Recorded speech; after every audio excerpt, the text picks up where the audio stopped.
are not lawbreakers. August 24 nang simulang pasukin ng pulisya ang compound ng Kingdom of Jesus Christ o KOJC sa Davao City. Misyon nilang maaresto si KOJC founder Pastor Apollo Quiboloy at iba pang akusado. At kahapon, natapos ang paghahanap.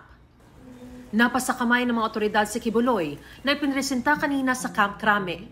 Ayon sa PNP, siya ang nakakap na may markang agila. Balot na balot mula mukha hanggang katawan.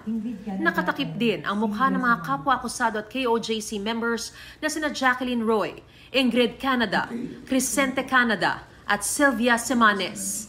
Bago nito, you have the right to remain silent. Binasahan sila ng Miranda rights at isinailalim sa booking procedure. Ang mga kuha sa kanila sa prosesong ito, binlearn na ng PNP bago ipamahagi sa media. Maging ang kanilang mugshots. Nakakulong sila ngayon sa PNP Custodial Center. Ang iginigiit ng kampo ni Quiboloy, sumuko at hindi inaresto ang pastor. An arrest is only made when there is an actual restraint of the person to be arrested. In this case, there was no actual restraint. He decided to make the ultimate sacrifice of surrendering para matapos na po yung sufferings ng kanyang mga miyembro.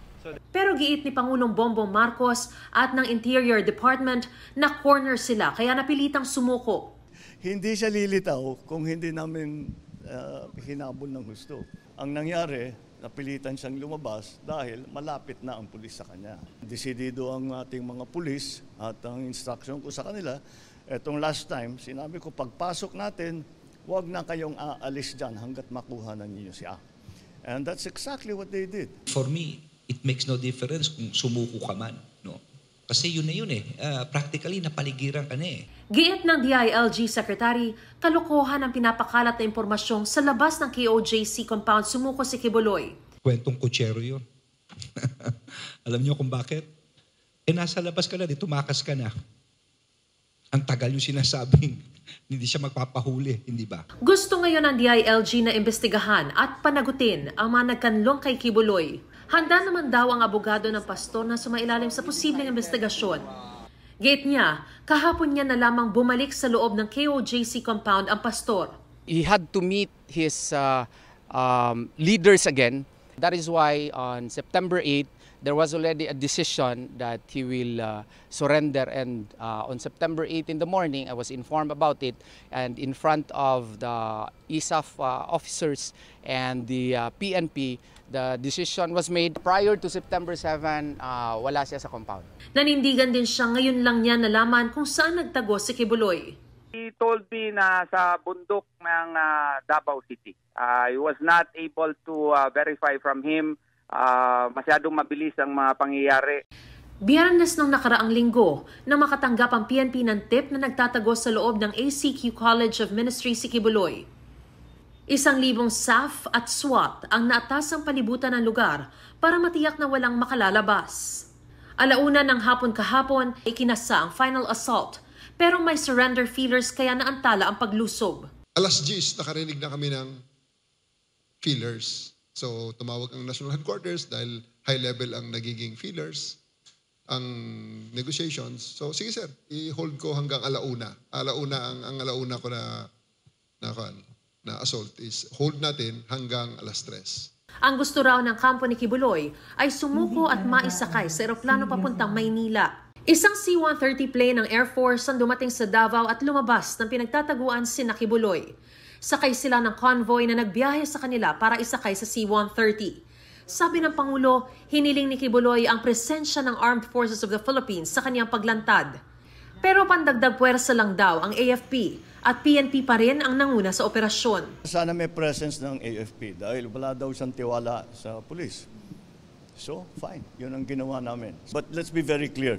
This was a police-led operation. May mga kasong qualified human trafficking at child abuse at sexual abuse dito sa Pilipinas si Quiboloy. Nakaangkla ito sa reklamo ni alias Amanda, ang menor de edad na dinala umano mula Pasig papuntang Davao City na pinagsamantalahan umano ni Quiboloy. Ayon sa kanyang abogado, masaya si alias Amanda sa development na ito at naghahanda na raw sila sa pagharap kay Quiboloy at iba pang akusado sa korte. Pinag-aaralan ng Justice Department na ilagay siya sa Witness Protection Program.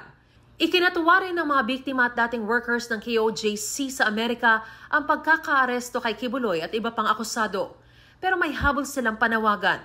I-rescue po sana ng ating mga PNP yung mga nandoon pa sa loob ng quarters ni Kibuloy, lalong-lalo na yung mga minors. Wanted din ang Federal Bureau of Investigation ng Amerika si Kibuloy para sa mga kasong sexual trafficking of minors, fraud, conspiracy, bulk cash smuggling at money laundering. Kapwa naglabas na ng freeze orders ng Pilipinas at Amerika sa mga bank account, properties at iba pang ari-arian ni Kibuloy. Ang kaso sa Amerika at kaso rito, halos pareho lang ang mga binitawan ng iba't ibang klaseng testigo. Iba-ibang buhay niyan, pero isang reklamo nila. Tiniyak ng Justice Secretary na walang halong politika ang pagpapaharap kay Kibuloy sa justice system ng Pilipinas. Pagkatapos ay saka lang tatalakayin ang posibleng paghingi sa kanya ng Amerika. We expect the U.S. to file an extradition request very soon. We have a treaty with the U.S. and it's part of the law of the land. We will have to play it out well. Well, the extradition request is not yet there. Besides, the judicial processes that Apollo Kibuloy is going to have to go through now, locally, still have to be done. Because we have, what has been done is that we have implemented and enforced an arrest warrant that was issued by the court. For the moment, hindi extradition ang tinitignan natin. Ang tinitignan natin ay yung mga kaso na mga complaint na pinila dito sa Pilipinas. At yun muna ang kailangan niyang harapin. Ngayon na ipatupad na ang arrest order ng korte kay Pastor Kibuloy, ay nasa kamay na raw ng hudikatura ang susunod niyang kaharapin. Siniguro naman ng Pangulong mapoprotektahan ang kanyang mga karapatan, sabay giit na walang special treatment na ibibigay sa kanya. Kanina dinalaw si Kibuloy ng kanyang abogado sa PNP Custodial Center. Hihilingin daw nila sa korte na alisin doon ng pastor. We will right now, we filed a motion for the transfer of his custody to the AFP, citing, among other grounds, security reasons. And we are hoping that the court would grant the same, no, or at the very least, a house arrest, knowing that he is already 74 years old. He has a health condition. Pero ang Defense Department, tututulan daw ang mosyong ilipat sa AFP ang kustodiya ni Kibuloy.